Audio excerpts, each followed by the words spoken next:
Hello everyone and welcome back to another episode of Tales of the Valiant CR Exposed. On today's episode we are looking at the Black Pudding from the Monster Vault 1.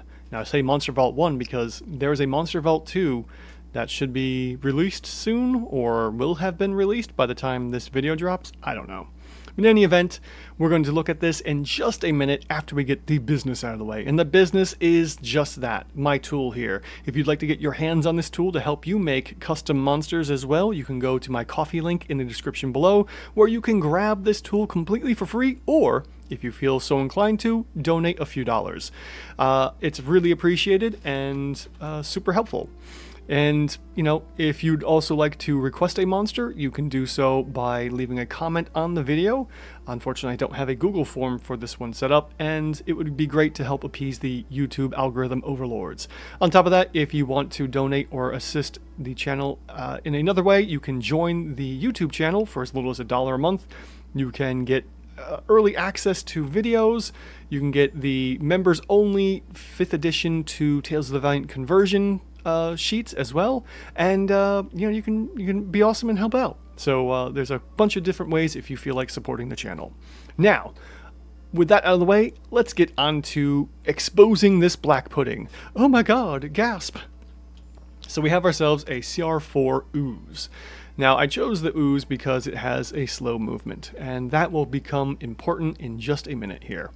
Now, with this, we are looking to see that our ooze has a proficiency bonus of 2, 13 to 15 AC, 100 hit points unadjusted, 4 to 5 attack bonus, 32 to 37 damage per round or DPR, and a save DC difficulty check of 13 to 15. So that's what we're expecting. Most of those values shouldn't move. The only ones that will move are going to be hit points, AC, DPR as well. Now, as for what I've suggested in the last video, technically the attack bonus and the DC aren't affected, but I think that's a slight oversight, and the attack bonus and the DC should be modified, affecting the monster as well, because if you've seen anything of my videos from 5th edition, when an attack bonus or the AC goes up and down, it can drastically change how powerful a monster really is. So I have an experimental feature for when the attack bonus or the DC is not high enough or low enough. Alright, with that out of the way, let's go ahead and start plugging in our numbers here. For our modifiers, we have +5 to strength, -3 dex, 3 con, -5 intelligence, -2 wisdom, and -5 charisma. Most of these aren't all that important, but they'll be useful if you ever use this tool to print to Home Brewery, which is an extra add-on which I charge for. To help you get the code right in there and done, and you'll have the stat block all filled out from doing this here, so you can get your monsters looking professional. With that little side ad there, let's continue moving on here. We do have 7 AC, so that's great. Our monster has 7 AC. We don't have to add in any bonus hit armor class. Currently, our monster should have 122 hit points, but at the moment we're expecting 100, and the adjusted says 210, but that's because we haven't included any attacks or other such values. Once we have everything in place, this number will change. From that, we are going to look at its speed. Now, as I said before in the previous video, which you may or may not have seen, the speed is actually important for Tales of the Valiant. So our walk speed is going to be 20. We also have a climb speed of 20. And it doesn't really matter which one we have here. As long as we have one of these filled in that's below it, we're going to go ahead and add that in. Now, the creature's primary speed, actually we do need the primary speed. We check that in. It's lower than the expected 30 feet, and we get to go ahead and add in a +5 AC or hit point bonus here. Now, there's a couple other things that you're seeing, some things that are checked. Those will adjust, like I said, in a little bit here. Now, with the speed out of the way, we're going to go ahead and take a look at the resistance here. We do have ooze resistance. We'll come back to that once we've looked at the monster trait, and we'll start adding in immunities. So we have immunity to acid, lightning, and slashing. And because it's part of the group, bludgeoning, piercing, and slashing act as one. So it doesn't matter. If you have one, you basically have them all. We're going to say immunity to slashing, lightning, and acid. So there we go, we have those, and we now have a negative because we have at least 2 types to which the creature is immune or resistant to. Then we also have immunity to the grappled condition, and if we have more conditions, upwards of 3 grappled, that will also modify the ooze's hit points as well. So with everything that we can currently looking to, at the moment, this section is done, and we can actually start moving into the monster traits. With that, we have Amorphous. This isn't going to affect our monster, so we can skip right by that one. We can look at Corrosive Form, though, and this may be helpful. A creature that touches the pudding or hits it with a melee attack while within 5 feet takes 4 damage. 4.5, technically, because it's an odd number of dice. Any non-magical weapons made of metal or wood hit the pudding, it deals damage and will corrode the weapons. We're not really worried about that. We're only worried about the damage that can be dealt. So this is touching or hitting, which is one source of damage technically, and we will go ahead and throw this into the on-hit effect. So we're looking at 4.5 here, which will then be doubled because we're expecting at least to be hit twice. If it was a DC save, we would click this and then we would only get like one source of damage. In the rules it explains it a little better. I just don't recall off the top of my head here. From that, we will move on to the other traits that our ooze has, and we have ooze nature. It doesn't require sleep, doesn't matter. We do care about the ooze resilience. Spider climb is also something non-important, so we'll just skip over that. But going back to the ooze resilience, the pudding is resistant to the restrained condition, which we will come back down here, and we will put in resistant, which means it gets proficiency on, or it gets advantage on being restrained. And it is immune to the exhaustion and the blinded, charmed, deafened, frightened, and prone conditions. Okay, so we have a whole bunch of stuff to add in immunities to. So let's see here. We have resistant to the restrained and immune to exhaustion. So we have immunities there. Blinded. Why can't they just put this in alphabetical order? Why is it all over the place here? Charmed. Okay. Yeah, the exhaustion is really strange that they took that out of order. I don't understand that. Charmed. Whatever, it doesn't matter. Deafened. Okay. And frightened. Although it can be diseased, apparently. Which is good to see, I suppose. And the prone condition. Alright, so we have a whole bunch here. And because our creature is resistant or immune to 3 or more conditions, we are doing this times 2. Because we have at least... let's see here. We have 1, 2, 3, 4, 5, 6, 7, 8. Because we have at least multiples of 3 for every, not at least, for every multiple of 3 groupings, we multiply this by 2. We are technically now losing 10% from this, and we are losing 8% from this for a total of 18 at the moment. We are losing out on because of the at least 2 here in the damages and at least 3 per groupings in the conditions. With that out of the way, we can now look at the actions, bonus actions, and reactions.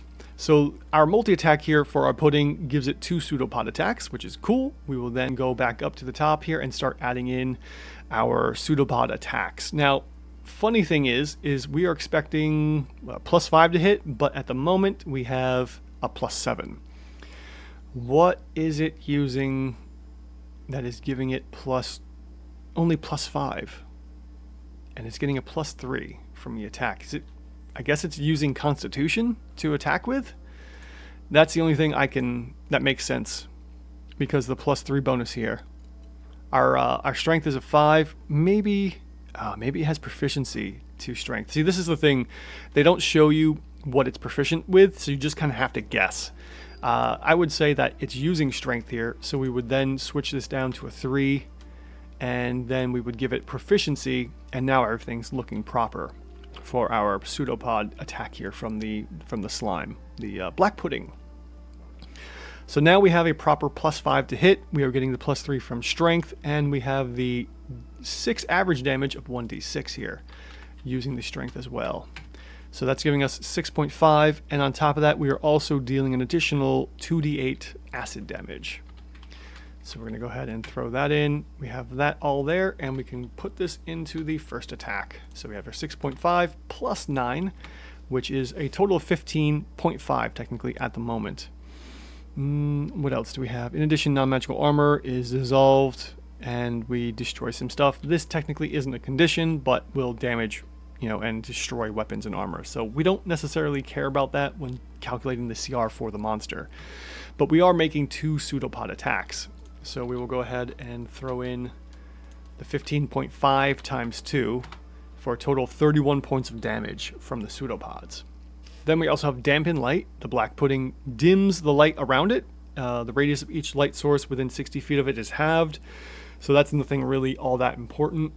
And then, although it's good for like combining this monster with maybe like kobolds or anything that has sunlight sensitivity, that's a pretty handy feature to have if for whatever reason our monsters that are grouped up have tamed or controlling a black pudding somehow.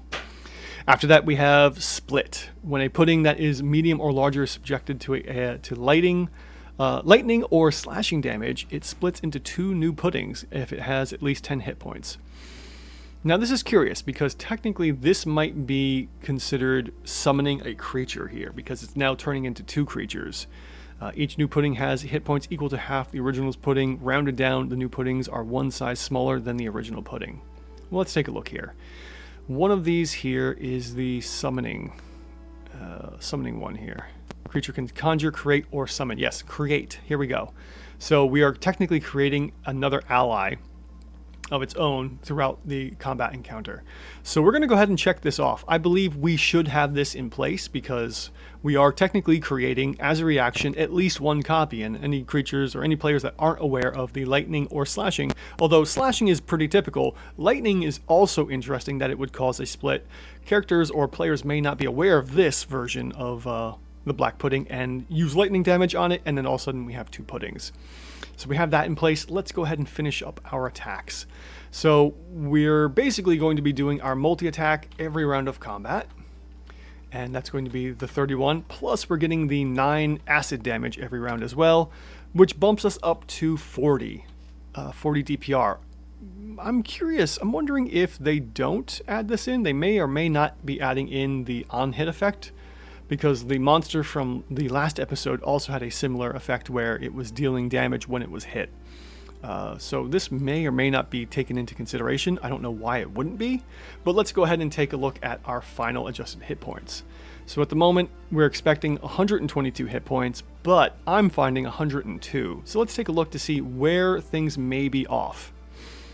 So let's see here. We are expecting that our monster is supposed to have, let's see here, 13 to 15 AC, but because it has a 7, that is drastically reducing it. We are definitely using this one properly. Then the creature's primary speed is below 30. We are also supposed to be getting that, so we should be seeing a bonus of 35 here.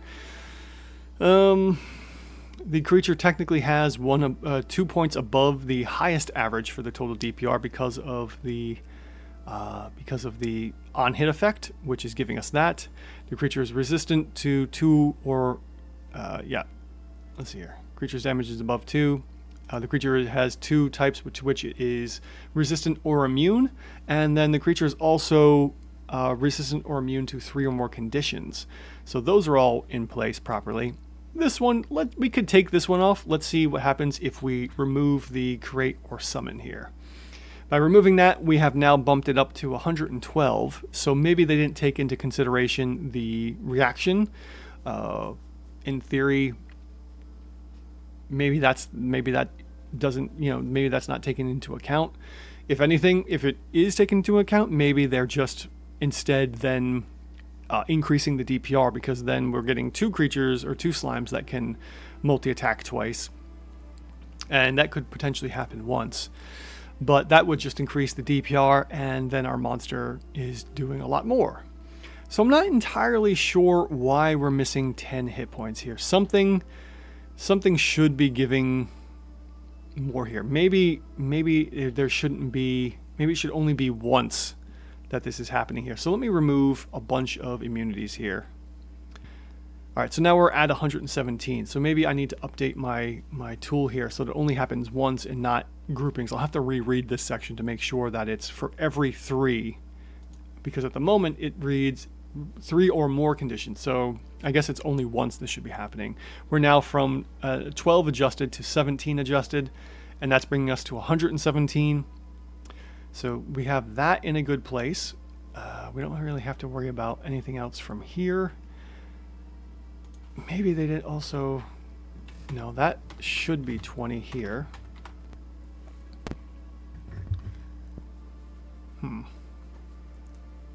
looks like maybe something was missed on their end, that maybe the ooze should be probably somewhere closer to this.